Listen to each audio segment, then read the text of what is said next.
What is going on, gamers? Aevatrex here, and today we are going to be going over the best warring gear for free-to-play players that you can get through hunting monsters. So that will be the materials that you get from hunting monsters, not the materials that you get from either gathering, etc. I'll go ahead and show you here what I'm talking about. So the materials that I'm going to be going over are these, the ones that you get from monsters, instead of these right here. Let me get to them. Instead of these that you usually get by farming or from material boxes, etc. So we're going to be going over the best free-to-play warring gear that you can get without having to use any of the very rare items that you usually would have to buy packs for in order to upgrade to a decent level. So let's go ahead and jump into it. We're going to go ahead and start with the headpiece, so let's go. Okay, so for the headpiece, there's really only one, and that is going to be the blood-stained helm. This is a cavalry specific helmet, which gives you cavalry attack 8%, cavalry defense 8%, and cavalry max HP 8% at gold level. Now, let me give you a little disclaimer before we continue going over these items. The item does not have to be gold or even purple to be good or usable. If you can get it to maybe blue or green, if that's the best you can do for the moment, then that is perfectly fine. It all depends on where you're at and what stage of the game you're in. So it does not have to be gold or even purple to be considered good. Just keep that in mind. Now, the bloodstained helmet is the only warring helmet that you would get from these kind of materials. Now, there is also the Nosfer's mask, which is the same, but the only difference is that this one is not a warring helmet. That's more of a gathering helmet. So the helmet, unfortunately, is only one option, and that's the bloodstained helmet. Now, let's go ahead and go over the accessories. Okay, so for the accessory, like the helm, there's really only one, and that is going to be the ivory choker. It is again cavalry base, so it is cavalry attack 8% at gold level with a travel speed of 8%, which is actually pretty nice. I really like travel speed. Also has trap attack and defense, but that's not really that important when you're looking at warring gear, because your wall most likely is not going to be up for a very long time. So ivory choker would be the best accessory that you can get with these type of materials. Let's go ahead and move on to the chest piece. Okay, so with the chest piece, we actually finally got a little bit of a choice. Now, the first one is going to be the grimy plate. Now, this is an infantry based armor. It is infantry attack 8%, infantry max HP 9%, and wall defense boost of 10%. This is a really nice plate, even if you are pay to play, because if you are infantry based, this might be one of the better armors that you can get to gold level early on. Now, the other one, and the one that I personally would prefer, is the armor of the abyss. This one has infantry defense, cavalry max HP, but here's the kicker, and this is why I would prefer this one. It has army attack of 5%. That means that you get cavalry ranged, infantry 5%, all across the board, and I think that is the main reason why I would choose the armor of the abyss over the grimy plate. It's just because not only does it give you defensive stats, but also it gives you an army boost, which is great.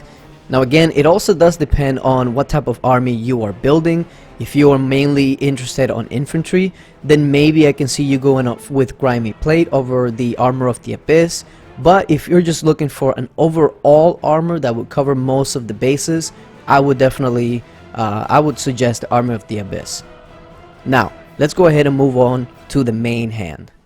Okay, now the main hand, much like the chest piece, basically has two options. One is the Harbinger, and the second one is the Dragon's Bite. Now, the Harbinger is ranged attack 8% and army defense, which is 10%, which is actually very nice. It is actually ranged base, so we haven't really seen much of that so far. Now, the Dragon's Bite, which I believe would be the best one out of the two, is infantry attack 10% and an army max HP 10%.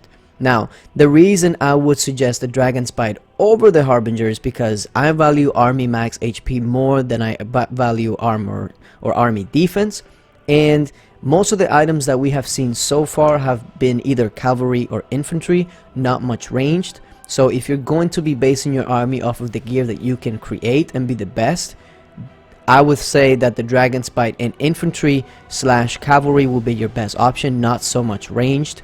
But it, like I said, it depends on what kind of army you're going for. If you're going for mainly ranged, then maybe the Harbinger is a weapon that you would desire. But the one I would recommend is absolutely the Dragon Spite out of those two. Now let's go ahead and move on to the Offhand. Alright, now here we are looking at the Offhand. As you can see here, there is 3 options for the Offhand. The first one is going to be the Frostwing Shield. It provides a very nice army defense, army max HP, which is always good when you get army buffs, and wall defense boost at 9%. Now, keep in mind that for the Frostwing Shield is more of a defensive item, so keep that in mind. But for the price, it's actually very easy to make, so it's a very good shield early on. The next one is the Worm Lantern. It's got a nice ranged attack of 10%, cavalry defense 5%, and ranged max HP of 9%. Very good, especially if you are ranged base. But keep in mind that if you're thinking about the Worm Lantern, the Lunar Scimitar, I believe, actually is the better weapon out of the two if you're going to be going ranged. But if you're looking at free-to-play gear from the other materials, I do have a separate video for that I have uploaded. This is why this is part 2. I will leave that link to that video in the description, so check that out. Now the next one is the Terror Blade. It is infantry attack 9%, infantry defense 12%. That is very good for an infantry based army, and as we have seen so far, most of the items is either infantry or cavalry. So if you're going that route, infantry slash cavalry, that would be a very good weapon.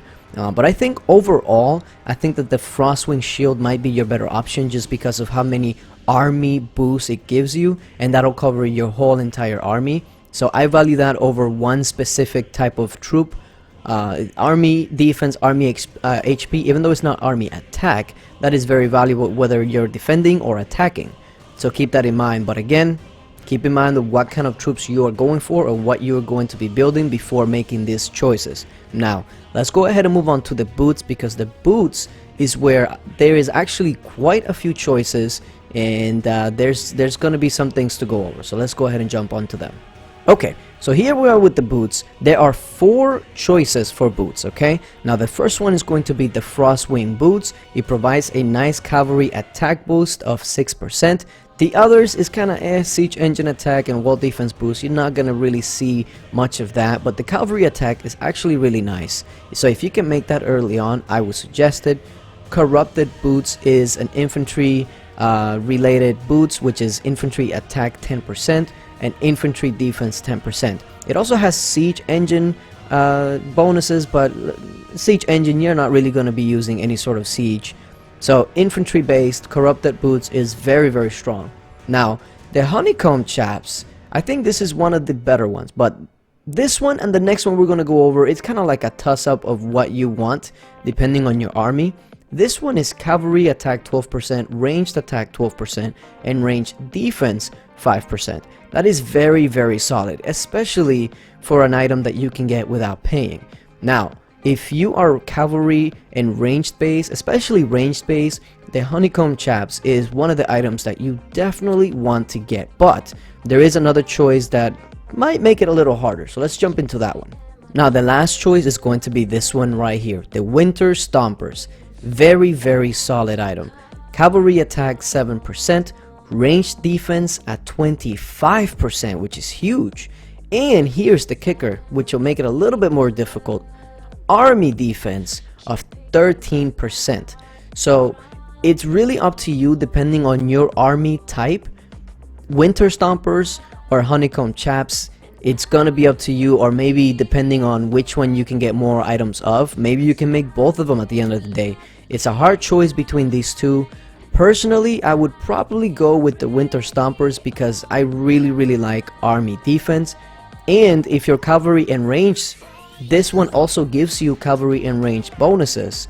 So Winter Stompers, honeycomb chaps, it's kind of like a toss-up, but at the end of the day, you're going to be the one making the decisions for you and your army type, or maybe the type of army that you're shooting for. So now that we've gone over pretty much every single item that you can aim for with these materials from monsters, I'm gonna go ahead and show you exactly what something like that would look like. So right now, this is all items that you would get from Materials Hunting Monster. So this is how you would look, for instance. Now, notice these items. Main hand is mainly infantry, the helm, it's cavalry, the chest is a bit of both, but it's got a really nice army attack. The boots, again, ranged, cavalry. Offhand is infantry, and then the accessories are cavalry. So if you see a pattern here, essentially there's not many choices for ranged, but there is a lot of choices for infantry and cavalry. So if I was to start focusing on this type of gear and making me a really good set, my army would be mainly infantry slash cavalry. Now, of course, you would want some range in there because you don't want to be too focused on one type. But based off of this gear, I would go infantry cavalry. Now, of course, we did go over some ranged options. So if you're already ranged, there is a lot of options that you have for ranged. And again, on my other video that I posted, there is a lot of free-to-play gear that you can get for ranged. So keep that in mind. So this is what I would suggest, something like this. But at the end of the day, you're going to make your decisions. I was just here to go ahead and guide you through the items that you can actually focus on. And once you actually focus on one item for each specific slot, focus on that. Try to keep hunting those monsters specifically, and at the end of the day, you're probably going to get much better results than if you just hit random monsters just because they're popped next to you. Focus on that monster, especially if you're looking to upgrade one item specifically. Focus on that monster, save your energy until that monster is back, and then use your energy on that monster specifically until you get the items or the amount of items that you need. But yeah, hopefully this guide was helpful to you. Let me know in the comment section what else you want to see from me, and thank you guys for watching, and until later, bye.